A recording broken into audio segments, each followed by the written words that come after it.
नमस्कार, मैं हूं आपके साथ तनु शर्मा। आप देख रहे हैं नर्मदा की पुकार। आइए नजर डालते हैं आज की बड़ी खबरों की ओर।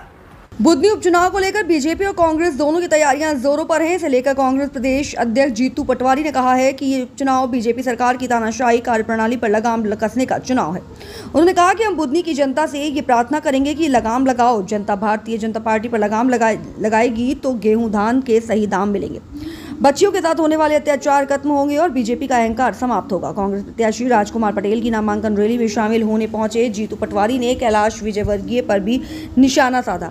उनके द्वारा सोशल मीडिया पर शेयर किए गए एनिमेटेड वीडियो पर उन्होंने कहा कि भारतीय जनता पार्टी की सोच ही बंटवारे, नफरत और घृणा की है। देश का संविधान अखंडता और जोड़ने की बात करती है, लेकिन बीजेपी हमेशा से इसी तरह समाज को बांटने की बात करती है। जीतू पटवारी ने बुधनी की जनता से ये भी अपील की कि बुधनी में कांग्रेस प्रत्याशी राजकुमार पटेल का नामांकन दाखिल करने से पहले जीतू पटवारी ने बीजेपी पर जमकर हमला किया।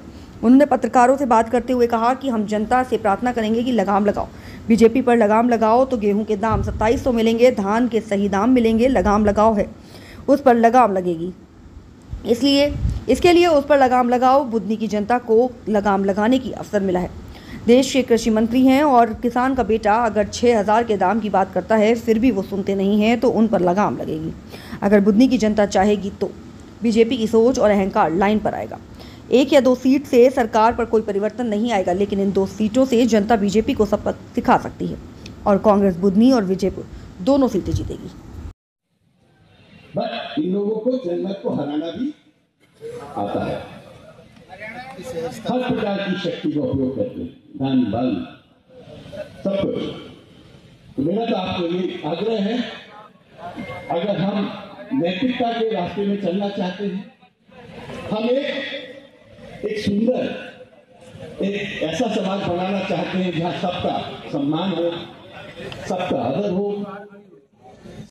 जो बुधनी के परिवार के लोगों ने उत्साह बताया और जिस तरीके का कांग्रेस के कार्यकर्ताओं का मनोबल है, वो इस बात का एहसास कराता है कि ये सीट, ये धरती, बुधनी की धरती कांग्रेस की थी और मुख्यमंत्री को लोगों ने वोट दिया था, ये फिर कांग्रेस की होगी, ये एहसास आज हो गया। जहाँ तक प्रश्न है, बुधनी की जनता को अवसर मिला इस बात का कि मध्य प्रदेश में भारतीय जनता पार्टी के 10 महीने की जो सरकार थी, वोट मिले थे शिवराज जी के नाम पे। अब वो मुख्यमंत्री तो है नहीं, तो जो वादे किए एक पूरा नहीं हुआ, तो लगाम लगाने का अवसर मिला है। प्रदेश की सरकार को सूझ सांवल में लाने का अवसर मिला है, बुधनी को सौभाग्य मिला है। तो मैं बुधनी की जनता से फिर आग्रह करना चाहता हूँ कि आपके गेहूं का दाम 3000 कराना है तो बीजेपी को लगाम लगाना है और बुधनी से कांग्रेस को जिताना है।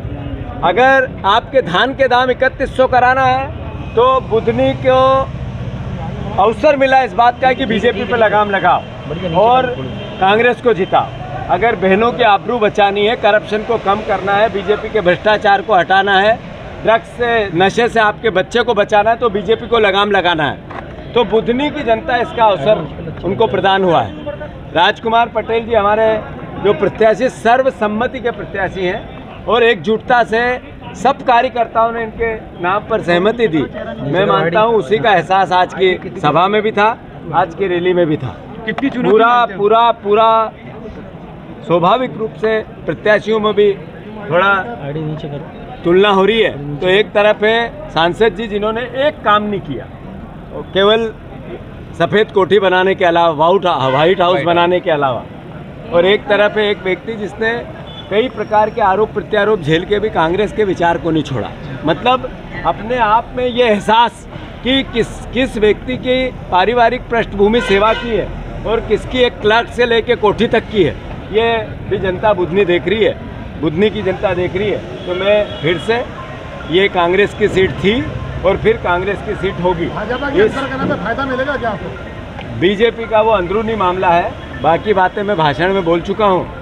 मजबूरी है शिवराज जी की कि भार्गव जी को ही लड़ाना पड़ेगा, कई राज है उनके पास। क्या मजबूरी भाई साहब? राज वो उनको पता है। ठीक, धन्यवाद, थैंक यू भाई साहब। बनेगा नहीं सही, बन गई सही।